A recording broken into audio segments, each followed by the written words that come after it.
My wedding night was supposed to be the one moment I finally felt chosen, seen, loved. Instead, my parents stood in front of everyone I cared about, looked me in the eye, and said, "We regret having you." The music died. The lights felt sharper. Every heartbeat in that rooftop venue seemed to stop. And somehow, through the shaking in my chest, I stood tall and said, "If that is what you regret, then consider me as if I never existed. Celebrate your lives as though there was never a daughter." The room froze, hundreds of eyes on me, none of them prepared for the truth I had kept buried for nearly 3 decades. And that was the moment my entire life split into a before and an after. But before I share the whole story, I'd love to know you're here with me. Comment, listening, or tell me where you're from. I really do love seeing how far my story reaches. Sometimes even the smallest connection makes you feel less alone. And while you're here, I'd be grateful if you hit subscribe. It helps this story find the people who need it, most people who've been hurt by the ones they trusted. Thank you. My name is Astra Wynn, and tonight I'm going to tell you everything. My wedding night was still humming in my veins as I stood inside the bridal suite on the rooftop in River North Chicago, watching the last streaks of orange fold behind the skyline.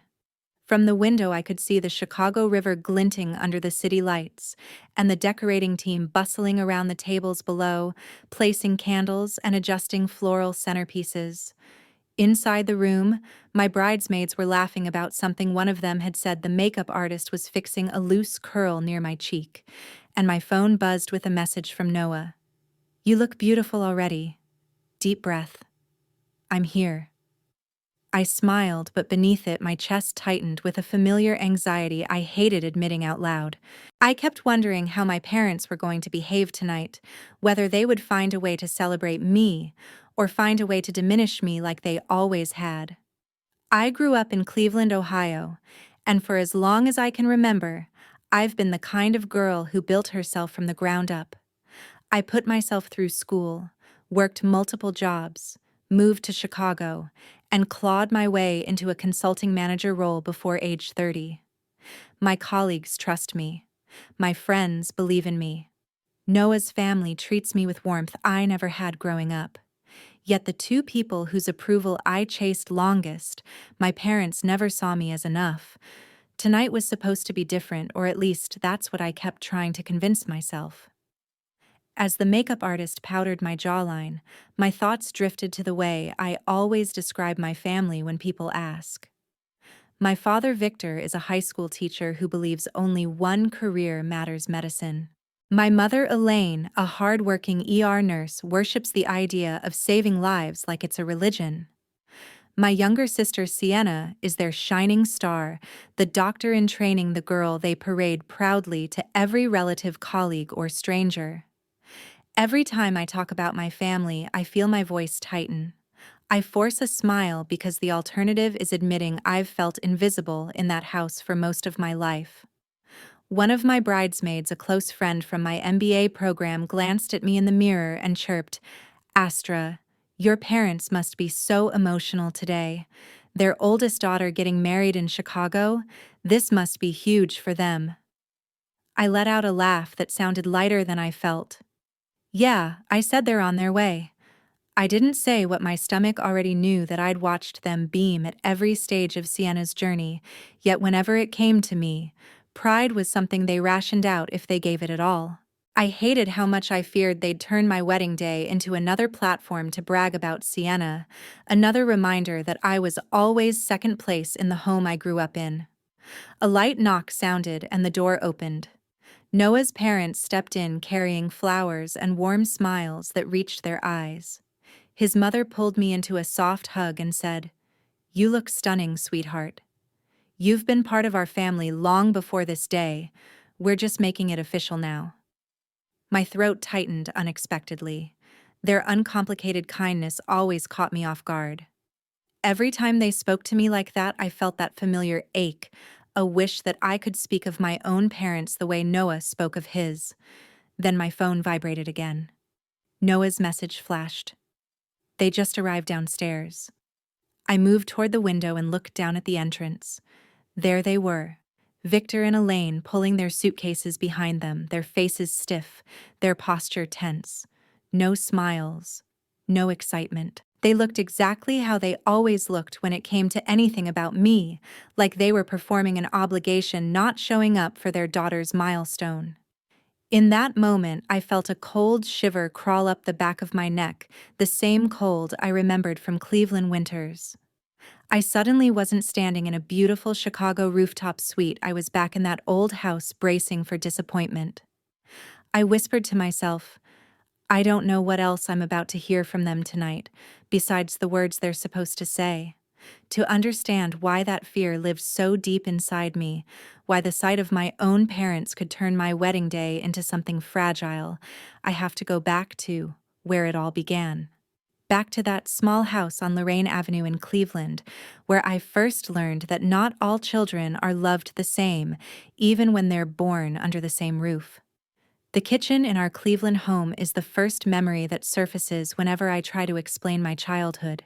I can still see the snow pressed thick against the window, the blue glow of the TV reflecting off the linoleum floor. My father perched at the edge of the couch, watching a segment about a renowned surgeon receiving an award. My mother leaned forward, eyes shining with admiration, while little Sienna sat cross-legged near the heater, absorbing every word as if it were meant for her. I was 10 or 11, bent over my math workbook at the table, clutching a test sheet with a big red 100 on it, waiting for a moment to show them.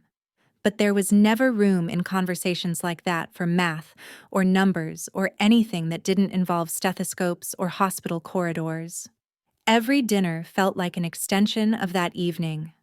Talk always circled around medical breakthroughs my mother witnessed in the ER, which doctor in her hospital was the most skilled, how Sienna would one day carry the pride of the family name.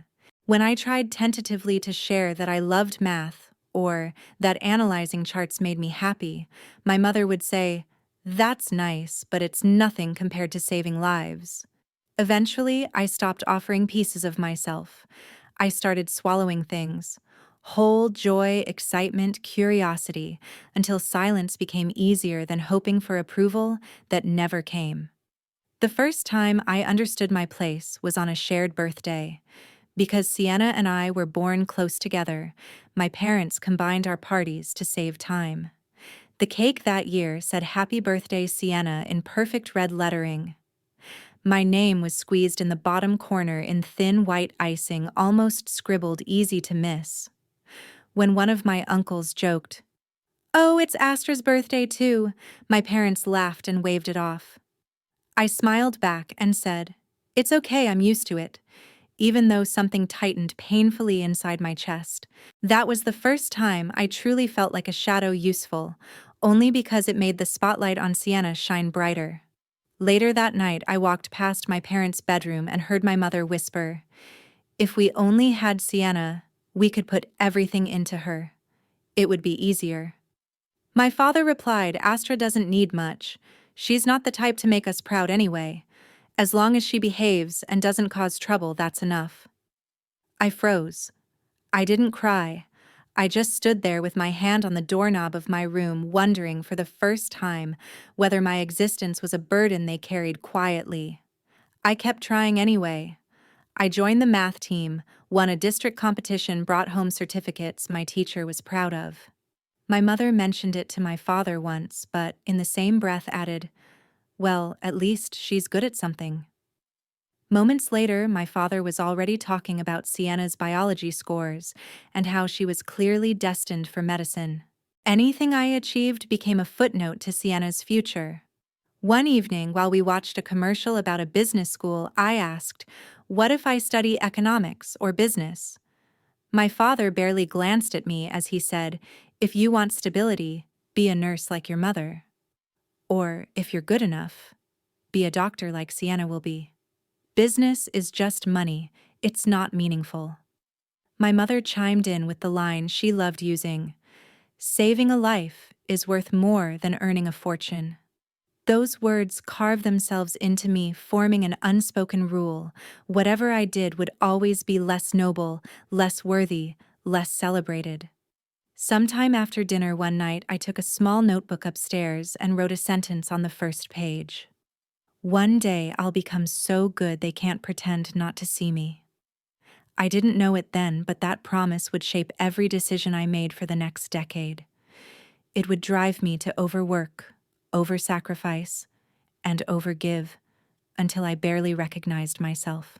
What I didn't know was that all those years of trying to earn their love would eventually lead me to that rooftop in Chicago, the night my parents looked at me on the most important day of my life and told me they regretted ever having me. Leaving Cleveland for the first time should have felt like escape. When I boarded the bus to Columbus after getting into Ohio State University to study economics, I pressed my forehead to the window and told myself this was freedom. Freedom from the comparisons, from the hierarchy I never agreed to, from the feeling that my worth was measured only by how little space I took up. I didn't realize then that distance wouldn't cut the rope my parents had tied around my finances. If anything, the farther I went, the tighter it pulled. My freshman year became a rotating cycle of classes, shifts, and exhaustion. I spent mornings in lectures, afternoons making lattes at a cafe near campus, and evenings tutoring high schoolers in algebra. I was proud of the independence. I wasn't asking my parents for a cent. More than that, I was finally earning something that felt like mine. The first paycheck was small, but when I held it, my chest warmed with the thought that I could help my family instead of being a burden. So I started a habit. Every time I got paid, I set aside a portion and transferred it home. The first time I told my father, I waited for even a flicker of pride. All he said was, "Good.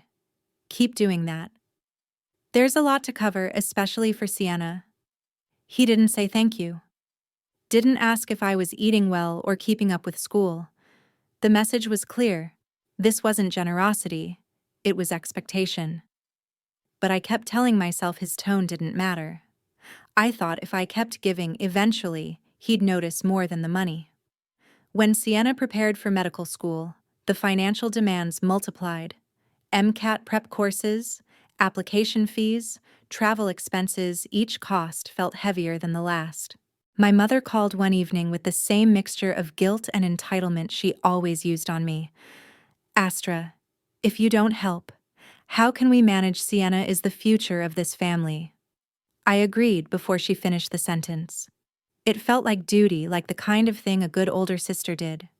And somewhere deep inside, I still believed that if Sienna succeeded and the household pressure eased, maybe my parents could spare a little pride for me. During a holiday break, I went home, hoping things might feel different. At a family gathering, one of my aunts asked how I was doing.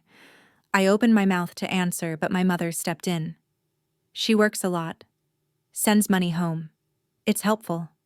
Her tone was neutral, dismissive. Then she lit up, almost glowing, when the topic shifted to Sienna. "She's applying to med school in Boston, a future doctor." The living room erupted in admiration. No one asked me another question. That day was the first time it became obvious in the story my parents told the world I wasn't the ambitious daughter at a top university. I was the kid who sends money home. Sienna was the pride. I was the support beam, necessary but unseen. Then during my junior year, everything cracked open. My father called late one night, his voice tight. The bank sent a notice. "We're behind on payments. They're threatening to take the house." My stomach dropped. I didn't think. I just acted. I emptied the money I'd saved for an exchange program. I worked extra shifts. I wired every dollar I could gather until the crisis passed. When the bank withdrew its threat, I exhaled in relief, half expecting that this enormous sacrifice would finally mean something. Months later, I learned from Sienna that my parents told her they handled it through smart financial planning. She had no idea I'd saved the house. I couldn't speak for several seconds. It became painfully clear they wanted my money, not my existence, not my contribution, not my place in the family story. That was the moment something in me hardened. I realized I couldn't spend my whole life being the family's emergency fund. I needed to build something bigger, something that belonged to me. I decided to pursue an MBA at Kellogg. I told myself that if I became truly successful, so successful, they couldn't ignore me, maybe everything would change. I didn't know that I was already running toward the final chapters of a hope I'd spent years feeding. And I had no idea that on my wedding night in Chicago, that hope would be shattered in one sentence: "We regret having you." Moving to Evanston felt like stepping into a world carved out just for reinvention. I traded Columbus for a cramped studio apartment near Kellogg's campus, the kind where the radiator rattles through the night, and you can hear the lake wind whistling between the buildings. Every morning, I walked through the cold, clutching my coffee and my laptop, telling myself this was the chapter where things finally changed. Kellogg wasn't just school, it was my proof, my ticket, my final attempt to earn the approval that had always been withheld. The coursework hit hard and fast: strategy, corporate finance, leadership, endless group projects, and case studies. But this time, the intensity energized me. I took a part-time role at a boutique consulting practice to afford rent, juggling late-night work sessions with early morning classes. For the first time, people recognized something in me: my ability to break down problems quickly, my analytical sharpness, my presence in the room. I wrote in my journal one night, "If I keep growing like this, they'll have to see me." But back home, the same old script played out. I called to share that I'd earned an A in strategy. My mother said, "Good." Sienna had a tough shift last night. My father added MBA as office work. It's nothing like medicine. I felt the familiar drop in my stomach, but I kept trying to remind myself they were just stressed, just distracted, just not used to praising me. My professor, Dr. Laramie, told me during office hours, "Astra, you think like a future partner." Those words hit me so hard I had to blink fast to hold back tears. No one in my family had ever spoken to me like that. It was surreal to hear someone articulate the potential I'd been working toward all my life. I met Noah during a networking event of all places. We were standing near the coffee table trading comments about a complicated case study. He asked questions that made me dig into my reasoning, listened without interrupting, and didn't talk down to me. Before the night ended, he said, "You know, Astra, you're sharper than you realize." I excused myself to the restroom, closed the stall door, and cried silently, because it had been so long since someone genuinely saw me. Meanwhile, my relationship with Sienna became its own echo of old patterns. She called me from her hospital dorm complaining about long shifts. When I offered to help her pay for better housing, she sighed and said, "If you want to." I mean, that's kind of your thing, right, money? It stung in a way I wasn't prepared for. I wondered if she even recognized how deeply that sentence cut. One afternoon during a group meeting, a classmate said casually, "You give a lot to people, but it doesn't look like your family pours much back into you." I froze. I laughed it off. But inside, something shifted. It was the first time someone named the imbalance I'd normalized my whole life. Then one evening, I received a text from my mother: "Remember to prepare your commencement speech." My heart fluttered, a small, foolish hope sparking again. Maybe this was the moment. Maybe graduating from Kellogg would finally be enough for them to stand beside me proudly. I had no idea that the moment I'd imagined me on a stage, them smiling in the crowd, would twist into a memory so humiliating I still feel it in my bones. I didn't know then that the public embarrassment waiting for me would mirror everything I had been trying to outrun, leading all the way to that rooftop in Chicago, where everything would finally break. The auditorium in downtown Chicago shimmered with lights the morning of my graduation. I stood in my cap and gown, the fabric warm against my skin, as friends rushed toward me with hugs. Professors shook my hand, and colleagues lifted their phones to snap photos. I had imagined this moment for years, the culmination of late-night study sessions, consulting projects squeezed between classes, and sacrifices I never spoke of. I scanned the crowd, searching for my parents. I wanted desperately to believe this would be the day they finally saw me. When they arrived, the first thing my mother did was pull Sienna into a tight embrace, even though Sienna was only there to watch, not to graduate. My father barely glanced at me before muttering, "You've gained weight. Pictures won't look great." There was no congratulations. "No, we're proud of you." Just an evaluation of my body, as if that was the most relevant thing on one of the biggest days of my life. I swallowed the sting and told myself things would change once the ceremony started. Once they heard what my professors had to say. During the program, Professor Laramie spoke about the top-performing students in our cohort. When he mentioned me as the one who had stepped up to save a complex group project, the hall applauded. I could feel my heart rising, fragile but hopeful, as I turned toward my parents. Maybe now. Maybe finally. But my mother's face was expressionless, her arms crossed as if she were listening to someone else's child being praised. Later, when another professor approached my parents and said, "Your daughter is exceptional," my mother smiled politely and replied, "She works hard, but the one we're truly proud of is Sienna." I stood right beside her. I heard every syllable land like a stone in my chest. The air inside the hall felt too thick to breathe. A classmate approached them moments later and said, "Astra inspires everyone in our year." My father gave a short, cold laugh. "Inspiration is nice, but the younger one is a doctor. She saves lives every day." My classmate blinked, lost for words. I wished I could disappear into the carpet. Then Noah's uncle walked over, clapping me on the back. "Astra, your family must be so proud today." Before I could respond, my mother stepped in, cheerful for the first time all day. "Our pride is Sienna." The final blow. I excused myself, quickly walked to the restroom, locked the stall, and pressed a hand over my mouth as tears threatened to spill. Even on a day built around my achievement, they found a way to erase me. When I finally stepped out, I pulled out my phone and typed a message into my notes app. "My wedding will be the fresh start. I won't let them diminish me again." I believed that. I clung to it. I didn't know yet that the wedding I was pinning my hopes on would become the stage for the most brutal words they had ever spoken to me. After graduation, I moved permanently into Noah's apartment in the West Loop, a place high above the city where the downtown lights flickered like tiny promises. Planning the wedding together should have filled me with excitement, and in many ways it did. Choosing the rooftop venue overlooking the river, tasting cake samples, picking out flowers.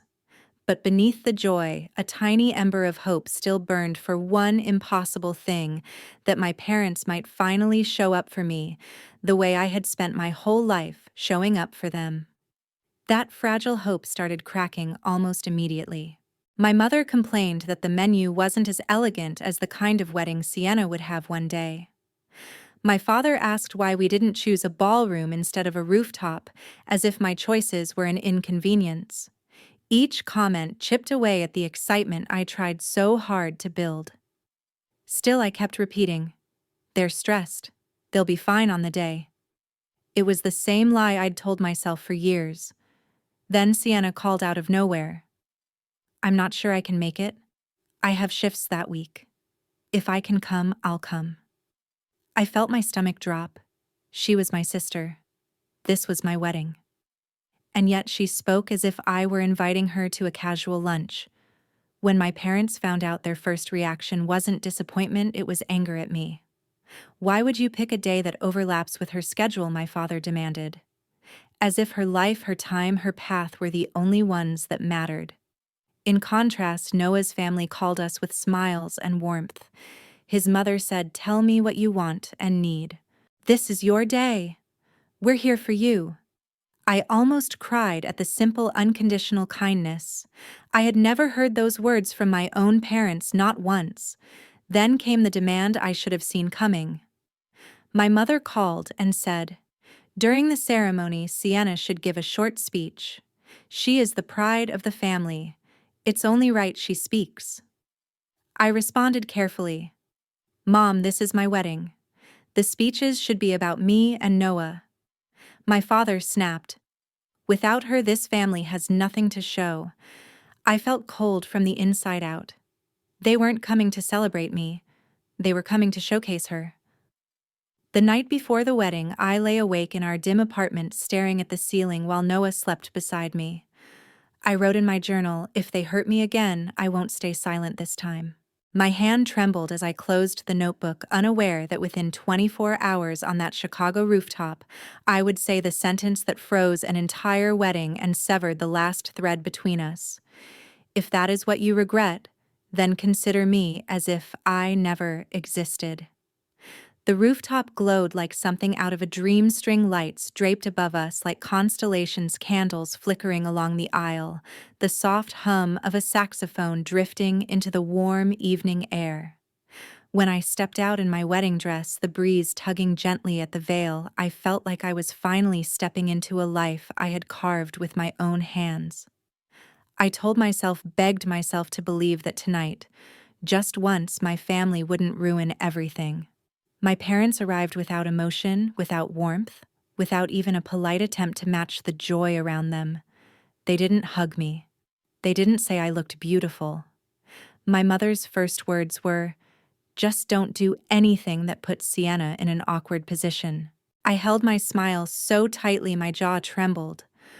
All I could think was, even on my wedding day, I'm still a potential embarrassment. Then came the speeches from Noah's family, words filled with kindness and affection that made my chest tighten. They spoke about my strength, my independence, the way I had built my life step by step without complaint. I felt tears burning at the edges of my eyes. No one had ever spoken about me like that in front of a crowd. I looked toward my parents as if hoping those words might soften them. Their faces didn't move an inch. When my bridesmaid took the microphone, she spoke from the heart. "Astra has worked endlessly supporting her family, helping her sister through med school, all while building an amazing career."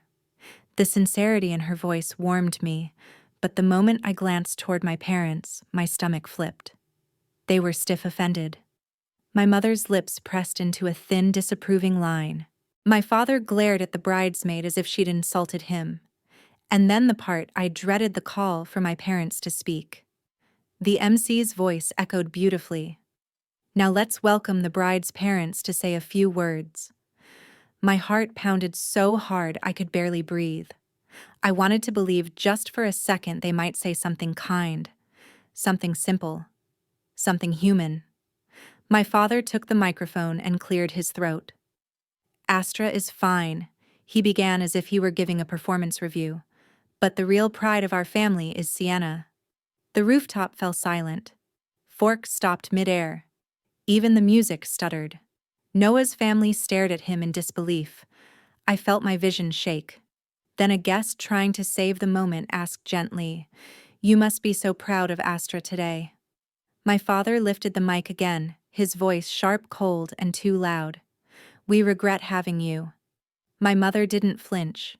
She nodded and added, "If only we had one child, Sienna." The lights, the skyline, the laughter, it all vanished. The world shrank to a single shattering sound inside my chest. I couldn't breathe, couldn't cry, couldn't even process that the people who raised me had chosen my wedding day, my most vulnerable moment, to reveal the things they used to whisper behind closed doors. Slowly, I took the microphone from my father's hand. My fingers trembled, but my voice, when it came, was steady. "If that is what you regret, then consider me as if I never existed." A gasp swept across the rooftop. Even the candles seemed to stop flickering. "Live your lives," I said, as if there was never a daughter named Astra. The venue security, sensing the tension, stepped forward and escorted my parents away from the ceremony. I didn't watch them leave. I couldn't. I just reached for Noah's hand, feeling the ground settle beneath my feet in a way it never had before. The version of me who still hoped for their approval slipped away into the Chicago night. I stepped off that stage not as their child, but as someone finally free. When the elevator doors slid shut, sealing off the rooftop behind us, the muffled sound of the wedding music faded into a distant echo. I felt hollow, as if someone had scooped out everything inside me and left only the shaking. I didn't cry, not yet. My body was too shocked to do anything except tremble. Noah wrapped his arms around me from behind and whispered, "You don't have to be strong right now." And for the first time, it struck me I had spent my whole life being strong for people who never cared that I was breaking. Now, in this moment, I didn't owe them my strength anymore. Back at our West Loop apartment, the city lights spilled across the floor in warm golden streaks. I stepped out of my wedding dress and left it draped across the sofa. I caught my reflection in the mirror, makeup still flawless, hair perfectly set, but my eyes looked different. Empty, raw, new. Every cruel word from the night replayed in my head. Not as insults, as truths they had finally spoken aloud. They hadn't slipped. They hadn't spoken out of anger. They'd said what they had always believed.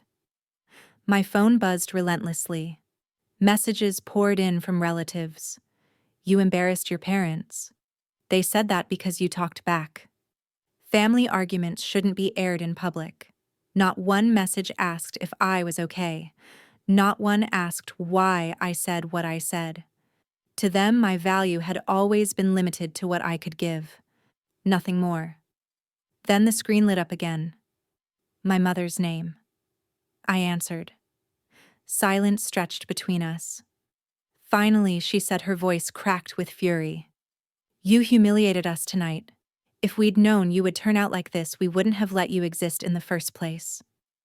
I didn't argue, didn't plead, didn't break. I simply hung up. For the first time in my life, I refused to fight for a place in their world. I opened my laptop. I pulled up my bank accounts and stared at 10 years of transactions, tuition for Sienna hospital bills, mortgage payments, utilities, emergencies, every invisible sacrifice I had made while telling myself it was love. I clicked cancel recurring transfers. One by one, the chains I'd carried fell away. When I finally closed the laptop, I exhaled long, shaky, but free. Noah took my hand, his thumb brushing over my knuckles. "From now on," he said, "you only have to take care of yourself. You don't owe anyone anything." I don't know why those words made me cry so hard. Maybe because they were the opposite of everything I'd ever heard. As the hours passed, pain slowly made room for clarity. I saw our warm, safe apartment. I pictured the cold, critical house in Cleveland. I understood something I had never allowed myself to believe. Family isn't blood. Family is safety. Family is love. Family is choice. I walked to the window, staring at the glowing skyline that had witnessed my breaking and rebirth. I whispered into the quiet, "From today on, I won't chase anyone's approval. I choose myself." I wrote it in my journal too, just to make it real. I am no longer the daughter begging to be seen. I am Astra Wynn, finally free.